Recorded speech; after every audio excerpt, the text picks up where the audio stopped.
అందరికీ నమస్కారం. మనం శ్రీ విశ్వావసునామ సంవత్సరం రాశి ఫలితాలు చెప్పుకుంటున్నాం.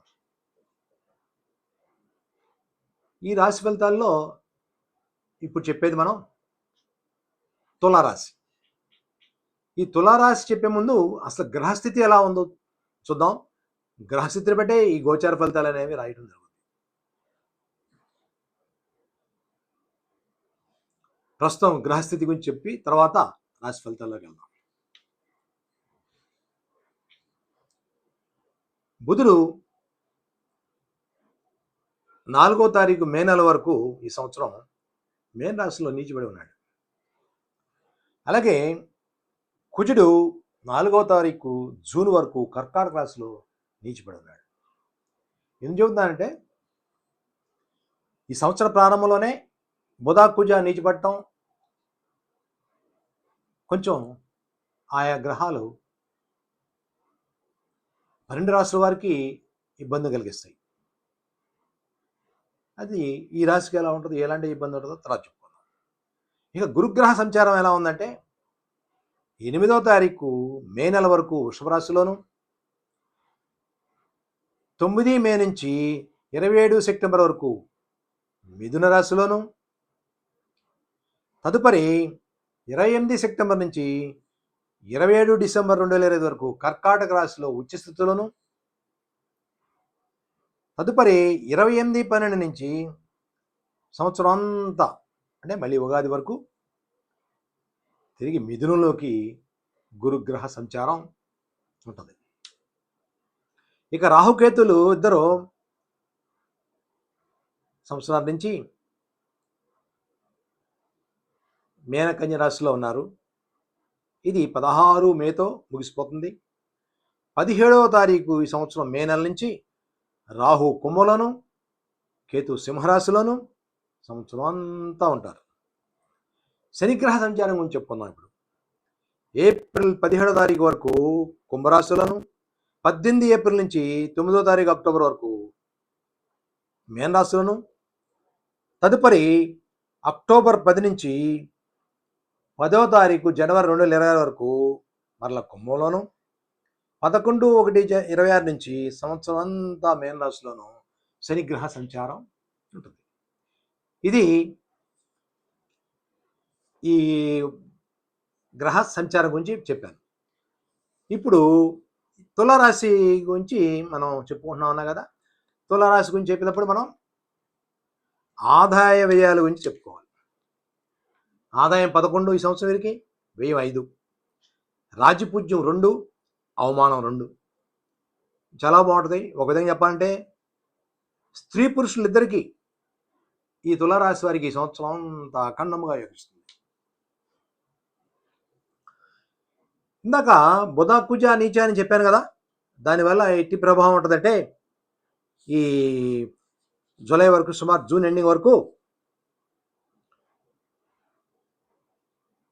ద్వితీయ సప్తమాధిపతి కుజుడు అంటే భార్యకారకుడు, కుటుంబ స్థానాధిపతి, వాక్ స్థానాధిపతి, కుటుంబ స్థానాధిపతి, కలత్రకారకుడు అయినటువంటి కుజుడు నీచ స్థానం రాజస్థాన్లో రాజస్థాన్లో పట్టడం వల్ల అనేక ధననష్టానికి, కుటుంబంలో చికాకులకి, దుర్వ్యయాలకి దారితీస్తుంది. అలాగే కలత్రకారకుడు నీచపట్టడం వల్ల వారికి ఆరోగ్య విషయాల్లో లోపాలు ఉంటాయి. ఈ 2-3 నెలలు చాలా జాగ్రత్తగా ఉండాలని వారు చెప్పడం జరుగుతుంది జూలై వరకు. అలాగే కలత్ర సౌఖ్యాలు కూడా దంపతులు ఇరువురికి తగ్గుతాయి అన్నమాట ఈ తులారాశి వారికి చెప్పడం జరుగుతుంది ఈ కుజగ్రహం నీచ వల్ల. అలాగే ఈ రాశి వారికి అత్యంత రాజయోగకారుడైనటువంటి భాగ్య వ్యయాధిపతి అయినటువంటి బుధగ్రహం 6వ స్థానంలో నీచిపడ్డాడు.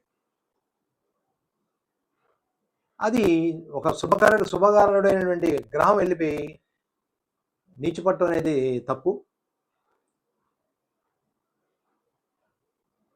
ధనవ్యయాలకి, పితృవర్గీయులకు సంబంధించినటువంటి వాళ్ళకి నష్టానికి, పితృవర్గీయులకి గండానికి దారితీస్తుంది.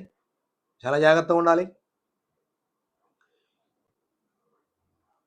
ఫైనాన్స్ రంగంలో, ఫైనాన్స్ వ్యాపారంలో ఉండేవాళ్ళు, చిట్ ఫండ్ సంబంధించిన వ్యాపారాలలో ఉండేవాళ్ళు అలాగే రియల్ ఎస్టేట్కి సంబంధించిన వాళ్ళు, అలాగే ఎలాంటి వ్యాపారాలు చేసేవారు అనేసప్పటికి జూలై వరకు కొద్దిగా జాగ్రత్తగా ఉండాలి. అక్కడి నుంచి మంచి రాజయోగంలోకి వెళ్తారన్నమాట చెప్పడం జరుగుతుంది.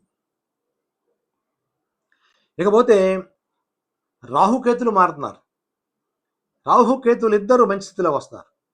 రాహుకేతుల బలం, గురువు నవమ స్థానం 9వ స్థానంలో రావటం తులారాశి వారికి విశేషమైనటువంటి రాజయోగం అని చెప్పబడుతుంది. శని కూడా 6వ స్థానంలోకి రావటం, మిత్రుడింట్లోకి రావటం, శని బలం, రాహుకేతు బలం, గురు బలం చాలా గొప్పగా అఖండంగా ఈ దిగ్బలం, ఈ 4 గ్రహాలు, శని రాహుకేతువులు, గురువు 9వ స్థానం, 4 గ్రహాలు అత్యంత రాజయోగ కారణంగా దారితీస్తాయి. మనోవాంఛ సిద్ధి జరుగుద్ది. ఎప్పటి నుంచో అనుకున్నటువంటి పెండింగ్ ప్రాజెక్ట్స్ నల్లేరు మీద బండిలాగా పరిగెట్టి మన చేతికి విజయాలు చేకూరుస్తాయి. మనం పడే శ్రమ కొద్ది అయినా సరే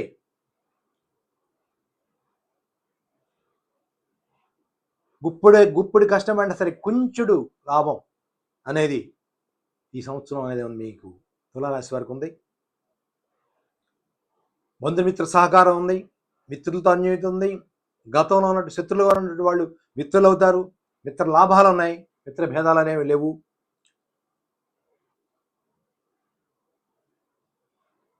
చాలా బాగుంటుంది. ఉద్యోగస్తులకి ఉద్యోగాల్లో పదోన్నతులు, ప్రమోషన్లు, అధికారులతో మన్ననలు, ప్రభుత్వం ద్వారా అవార్డులు రివార్డులు స్వీకరిస్తారు. రాజకీయ రంగంలో ఉన్న వారికి పదవులు లభిస్తాయి, ఆశించిన పదవులు లభిస్తాయి. ఎప్పటి నుంచో రాజకీయంలో ఉండి ఏమీ సాధించలేకపోయామనే నిరాశ నిస్పృహలతో ఉండేవారికి ఈ సంవత్సరం చాలా గొప్ప మంచి కాలం అనే మాట చెప్పడం జరుగుతుంది.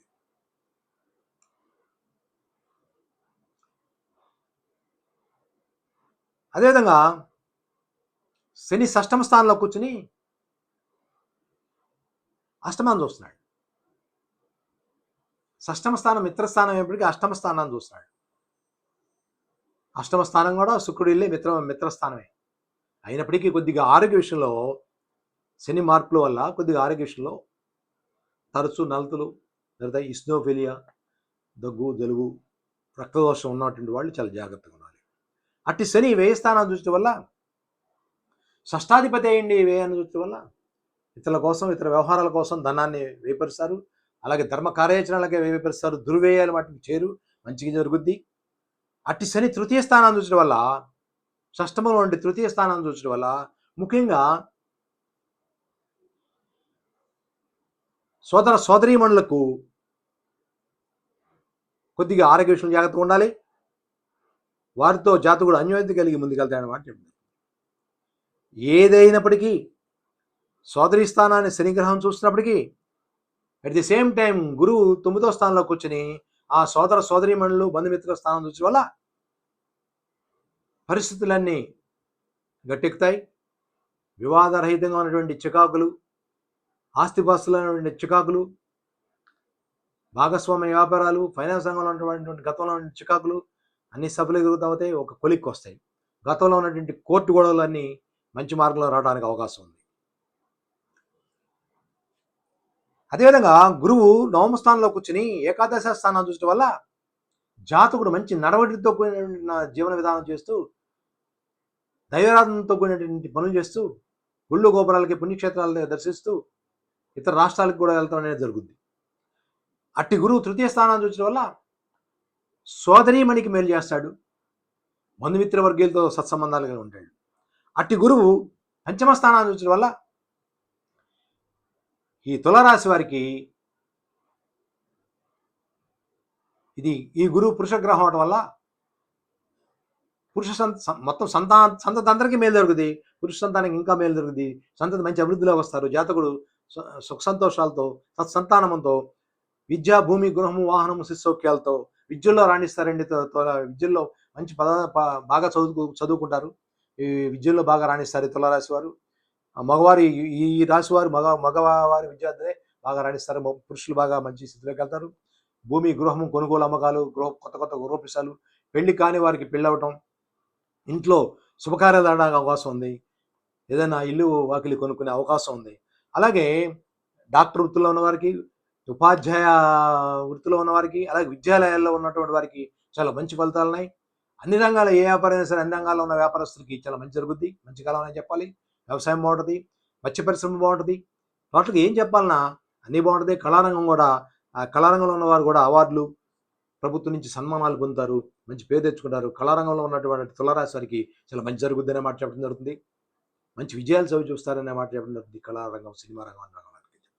టోటల్‌గా చెప్పాలంటే రాజకీయం, సినిమా రంగం, కళారంగం మొత్తం అన్ని రకాలుగా ఆరోగ్యం, అతి స్థిమితం, అన్ని రకాలుగా మనసు అన్నీ ఉత్సాహం, ఉల్లాసం, ఇల్లు, వాకిలి అని చుట్టూ ఉన్న ప్రపంచం కూడా చాలా గొప్పగా ఉంటుందని, అఖండంగా ఉంటుందని చెప్పడం జరుగుతుంది. తులారాశి వారు 12 రాశుల్లో తులారాశి గురించి చెప్పడం చాలా ఏ బాగున్నటువంటి కొద్ది రాశుల్లో తులారాశి చాలా గొప్పగా ఉందనమాట. కన్యరాశి కూడా బాగుంటుంది, తులారాశి కూడా బాగుందనమాట. ఇంకా ఎక్కువ బాగుందనమాట చెప్పడం జరుగుతుంది. ఈ తులారాశి వారికి మొత్తం మీద ఏ లోపాలు లేవు, అన్నీ బాగున్నాయి కాబట్టి అయితే వీరి దిక్కు పడమర దిక్కు, తెలుపు రంగులు బాగా కలిసి వస్తాయి. పడమ దిక్కు ప్రయాణాలు, తెలుపు వస్త్రాలు ఎప్పుడు కలిగి తులా రాశి కానీ తులా లగ్నం వారికి కలిసి వచ్చేది అది.